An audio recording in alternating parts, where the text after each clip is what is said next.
You're watching BBN Tonight on your official UK sports station, LEX 18. Presented by Central Bank, the official bank of UK athletics. Welcome back to BBN Tonight. Kentucky men's soccer is set to play in the Sweet 16 for the third time in program history. The Cats will now take on number 4 Wake Forest tonight at 9 o'clock in Cary, North Carolina. Now, Kentucky will need to pull off their second straight upset after beating 11th ranked New Hampshire. Kentucky can punch its tickets to the quarterfinals for just the second time in program history with a win. Yeah, we talked with head coach Johan Cedergren ahead of the matchup. Now, Coach, you play Thursday night against Wake Forest in just the third Sweet 16 in school history. This is the second round of 16 for Kentucky in the past 3 seasons. And then in 2018, you made it as far as the Elite 8. Tell us about what it has taken to get the team here. It's been a long year. You know, we've all had, I think, a tough year with COVID. And for us to come back in July, to be able to play games in the fall and then to have to play the conference games in the conference or the NCAA tournament in the spring. It's been a really, really long year, but we're just really excited. We've talked all along about, you know, challenging these 12 months together and making sure that we develop. And also we knew pretty early on that Amay and Khalil were going to leave early or mid-year to go pro. So we've had to adjust to that. But, you know, as I was telling the guys before we started training this morning, there are only 16 teams in the country left that get the privilege to train. So we're very excited. The boys are ready. We're healthy. Of course, Wake Forest is a storied program. I've played them a couple of times in the past. They always find themselves in Sweet 16 and on.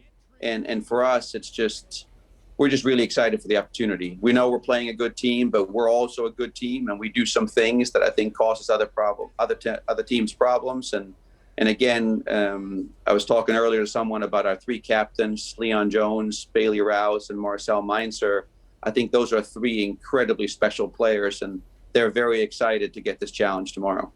Well, you're ranked 24th, and on Sunday, you beat number 11 New Hampshire. You'll now face 5th-ranked Wake Forest, as you mentioned. What new challenges does the competition bring as you advance in the tournament, and what will it take from Kentucky to beat a team like Wake Forest to advance to the Elite 8? Yeah, you know, there's 16 teams left, and the teams are very, very different. Wake Forest is a team that's very good in the ball. They like to keep the ball. They're very neat and tidy. I think New Hampshire is very similar in that way. Maybe we're a little different. I think for us to get a result, we have to do a really good job defending. And then also we have to take the opportunities that we get and put one in the net. We've talked all along since the NCAA tournament started about moments. And tournament time is about moments. There's got to be those special moments. You know, when we beat UNH the other day, there was a moment early on in the game where Kike saved 2 off the line, and then they hit our defender Robert Screen in the chest to keep the ball out. That was a moment. And then another moment was when Bailey scored the game winner off of a cross. So it's going to be those special moments where you get opportunities to either put the body on the line to make sure that the ball doesn't cross our line to go in our goal, and then at the same time in the other 18, you got to find a way to get the ball across their line. So I think, again, we're all healthy. We have a very good team, and we're very excited to play a very good Wake Forest team. But there are no easy teams in the Sweet 16. Definitely. And as you just mentioned, stellar play from senior captain Bailey Rouse all season, but especially in Sunday's game as he scores. That was his 3rd game winner of the year. What has he meant to this team? No, he's such a good person, and we're so excited to be able to get him back next fall as well. But again, the fun thing about soccer and coaching is that it's 11 unique players and skill sets that make a good team. And I think Bailey is one of those where he's the heart and soul. He's the one that never stops running. He's the one that puts the body on the line.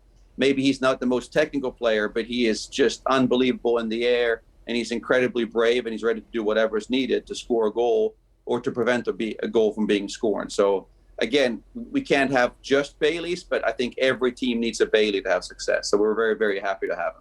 Let's talk about the return of Enrique Facuse. He's been back, the goalkeeper, 3-time All-Conference USA selection, missed much of last season training with the Honduras national team, had his first shutout of the year on Sunday with 3 saves. How nice is it to have him back? Oh, it's fantastic. You know, it's something that we kind of forgot about with COVID and everything, that he had this coming up, leaving for that long of a time. And then we also weren't sure about how far they were going to go in qualifying. So we were hoping we're going to get them back a couple of games earlier than they did. But, you know, for Kike to be an Olympian, there's nothing cooler. So we're very, very excited for him. And he's earned that right to go and represent his country later.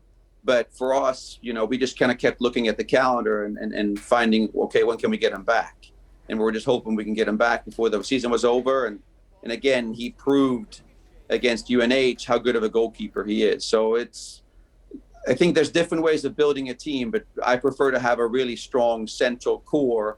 And again, with Enrique and Leon and Marcel and Bailey, that's a very, very strong spine of the team that we're excited and that we feel really good about. So very happy for Kike to keep a clean sheet as well as the rest of the team when we played UNH.